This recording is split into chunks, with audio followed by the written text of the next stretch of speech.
മരിക്കാനുള്ളവരാണെന്നൊരു ചിന്ത ഓരോ അമലുകളിലും, നമ്മുടെ മനസ്സിലും, നമ്മുടെ ശരീരത്തിലും, നമ്മുടെ വാക്കിലും, നമ്മുടെ പ്രവൃത്തിയിലും വെളിവാകണം. എപ്പോഴും ആകാമല്ലോ മരണം. അതിനൊരു ഡേറ്റ് തന്നെ അള്ളാഹു നിശ്ചയിച്ചു തന്നിട്ടില്ലല്ലോ. റബ്ബിന്റെ അടുക്കലുണ്ടല്ലോ അതിന്റെ ഖളാ. അള്ളാഹു എപ്പോഴാണെങ്കിലും നമുക്കത് ഖൈറാക്കി തരട്ടെ.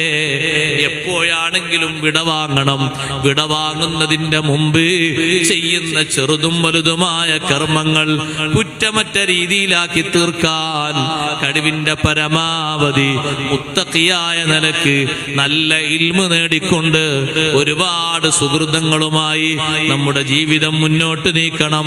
അല്ലാഹു സുബ്ഹാനഹു വ തആല അതിന് തൗഫീഖ് നൽകുമാറാകട്ടെ. ഞാൻ എൻ്റെ ഭാഷണം അവസാനിപ്പിക്കുന്നു.